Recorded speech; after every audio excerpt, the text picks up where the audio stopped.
ಬಿಹಾರ್, ಬಳ್ಳಾರಿ, ರಾಜಮಂಡ್ರಿ ಈ ಜೈಲ್ಸ್ ಅಲ್ಲಿರುವ ಕೈದಿಗಳೆಲ್ಲ professional killers ಆದ್ರೆ ಅಲ್ಲ. ಅವರ ಕೋಪವನ್ನು ಅವರು ಕಂಟ್ರೋಲ್ ಮಾಡಿಕೊಳ್ಳಕ್ಕಾಗದೆ ಮಾಡದೇ ಇರೋ ತಪ್ಪುಗಳನ್ನ ಮಾಡಿ ಮರ್ಡರ್ಗಳನ್ನ ಮಾಡಿ ಹೋದವ್ರೆ. ನಮ್ಮ ಕೋಪವನ್ನು ಹೇಗೆ ಕಂಟ್ರೋಲ್ ಮಾಡ್ಕೋಬೇಕೆಂದು ಈ ವಿಡಿಯೋದಿಂದ ನೋಡೋಣ. ಈ ಸ್ಟೋರಿ ನಾನು ಓನ್ ಆಗಿ ಹೇಳುವುದಾದ್ರೆ ಅಲ್ಲ. ಈ ಸ್ಟೋರಿ ಹೇಳಿದ್ದು the great Siddhartha Gautama Buddha, god father of compassion and peace. ಒಂದು ದಿನ ಬುದ್ಧ ತನ್ನ ಶಿಷ್ಯಂದಿರ ಜೊತೆ ಮರದ ಕೆಳಗಡೆ ಕೂತ್ಕೊಂಡಿರ್ಬೇಕಾದ್ರೆ ಇವರ ಶಿಷ್ಯ ಒಬ್ರು ಎದ್ದೇಳಿ, ಸ್ವಾಮಿ ಈ ಮಧ್ಯೆ ನಾನು ತುಂಬಾ ಕೋಪ ಮಾಡ್ಕೊಂತ ಇದ್ದೀನಿ, ನನ್ ಕೋಪ ಕಡಿಮೆ ಮಾಡ್ಕೊಬೇಕಂದ್ರೆ ಏನ್ ಮಾಡ್ಬೇಕು ಅಂತ ಕೇಳ್ತಾನೆ.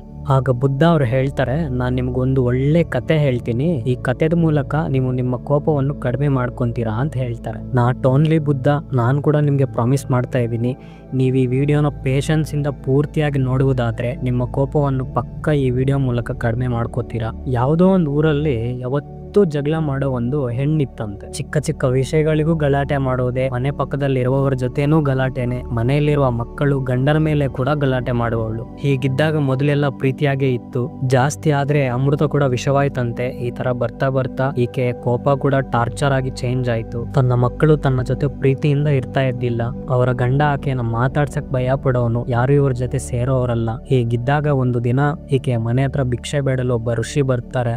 ಆ ಋಷಿಯನ್ನು ಕಂಡ ಮಹಿಳೆ ಈಕೆಯ ಸಮಸ್ಯೆಯನ್ನು ಹೇಳ್ಕೊಂಡು, ಸ್ವಾಮಿ ನೀವು ಜ್ಞಾನಿ ಅಲ್ವಾ, ನನ್ನ ಸಮಸ್ಯೆಗೆ ಪರಿಷ್ಕಾರ ಕೊಡಿ ಅಂತ ಕೇಳ್ತಾಳೆ. ಆಗ ಋಷಿ ತನ್ನ ಚೀಲದಿಂದ ಒಂದು ಚಿಕ್ಕ ಬಾಟಲ್ ನ ತೆಗೆದು ಈ ಸ್ತ್ರೀಗೆ ಕೊಟ್ಟು, ನಿಮಗೆ ಕೋಪ ಬಂದಾಗ ಇದರಿಂದ 4 ಚುಕ್ಕೆಯನ್ನು ನಿಮ್ಮ ಬಾಯಲ್ಲಿ ಹಾಕೊಂಡು ಮಾತನಾಡದಿರಾ 10 ನಿಮಿಷದವರೆಗೂ ನಿಶಬ್ದವಾಗಿರಿ, ಮಾತನಾಡಿದರೆ ಈ ಮದ್ದು ಪ್ರಭಾವವಿರುವುದಿಲ್ಲ ಎಂದು ಹೇಳಿ ಅಲ್ಲಿಂದ ಹೊರಡುತ್ತಾನೆ. ಆ ಮಹಿಳೆ ಆ ಮದ್ದನ್ನ 7 ದಿನ ಉಪಯೋಗಿಸ್ತಾಳೆ. 7 ದಿನ ಆದ್ಮೇಲೆ ಆಕೆಗೆ ಕೋಪ ಅನ್ನೋದೇ ಇರುವುದಿಲ್ಲ. ಇದು ಆದ ಒಂದು 2 ದಿನಕ್ಕೆಲ್ಲ ಸ್ವಾಮೀಜಿ ಈಕೆಯ ಮನೆ ಹತ್ರ ಬರ್ತಾರೆ. ಆ ಮಹಿಳೆ ತನ್ನ ಕಾಲ್ ಮೇಲೆ ಬಿದ್ದು, ಸ್ವಾಮಿ ನೀವು ಕೊಟ್ಟ ಮದ್ದು ತುಂಬಾ ಚೆನ್ನಾಗಿ ಉಪಯೋಗ ಆಯ್ತು, ನನಗೆ ಕೋಪ ಅನ್ನೋದೇ ಬರ್ತಾ ಇಲ್ಲ, ನಮ್ಮ ಕುಟುಂಬದಲ್ಲಿ ಕೂಡ ಶಾಂತಿಯಿಂದ ಪ್ರೀತಿಯಿಂದ ಇದೀವಿ ಅಂತ ಹೇಳಿದಾಗ ಆ ಋಷಿ ನಗತಾ, ಅಯ್ಯೋ ತಾಯಿ, ನಾನು ಕೊಟ್ಟ ಸೀಸದಲ್ಲಿ ಬರೀ ನೀರು ಮಾತ್ರವೇ ಇದ್ದಿದ್ದು, ಆ ನೀರ್ನ ನೀನು ಬಾಯಲ್ಲಿ ಹಾಕೊಂಡು ನಿನ್ನ ಕೋಪ ಬಂದಾಗ ನಿಶಬ್ದವಾಗಿ ಸೈಲೆಂಟ್ ಆಗಿರುವುದರಿಂದ ಮಾತ್ರ ನಿನ್ನ ಕೋಪ ಕಡಿಮೆ ಆಯ್ತು ಅಂತ ಹೇಳಿ ಅಲ್ಲಿಂದ ಹೊರಡ್ತಾನೆ. ಹೀಗಾಗಿ ಕೋಪದಲ್ಲಿರುವ ವ್ಯಕ್ತಿ ಕೆಟ್ಟ ಕೆಟ್ಟ ಮಾತುಗಳನ್ನು ಮಾತನಾಡುವುದರಿಂದ ವಾದ ವಿವಾದಕ್ಕೆ ದಾರಿ ಮಾಡುತ್ತದೆ. ಆಗ ವಾದ ವಿವಾದ ಮಾಡದಿರ ಸೈಲೆಂಟ್ ಆಗಿ ನಿಶಬ್ದವಾಗಿರುವುದರಿಂದ ಮಾತ್ರ ನಮ್ಮ ಕೋಪವನ್ನು ಕಡಿಮೆ ಮಾಡಿಕೊಳ್ಳಲು ಸಾಧ್ಯವಾಗುತ್ತದೆ. ಹೀಗಾಗಿ ನಮ್ಮ ಕೋಪಕ್ಕೆ ಮದ್ದು ಮೌನ ಮಾತ್ರನೇ.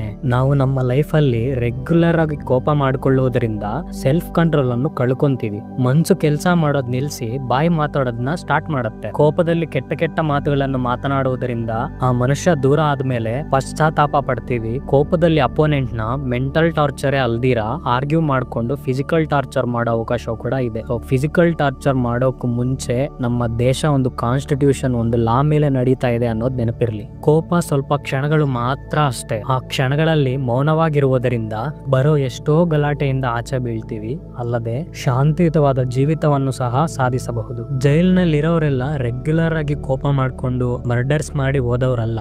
ಯಾವುದೋ ಒಂದು ಸಿಚುವೇಶನ್ ಅಲ್ಲಿ, ಯಾವುದೋ ಒಂದು ಟೈಮ್ ಅಲ್ಲಿ ಸೆಲ್ಫ್ ಕಂಟ್ರೋಲ್ ಮಾಡ್ಕೊಳಕ್ ಆಗದೆ ವಾದ ವಿವಾದ ಮಾಡ್ಕೊಂಡು ನೀನಾ ನಾನಾ ಅಂತ ಕಿತ್ತಾಡಿ ಅವನ ಕೊಲೆ ಮಾಡಿ ಹೋದವರೇ ಇರ್ತಾರೆ. ಸೊ ಅವರ ಕೋಪವೇ ಅವರ ಶತ್ರುವು ಅನ್ನೋದು ನೆನಪಿರಲಿ. ಆದ್ರೆ ಪಬ್ಲಿಕ್ ಅಲ್ಲಿ ಯಾರೇನಂದ್ರು ಸೈಲೆಂಟ್ ಆಗಿರ್ಬೇಕಾ?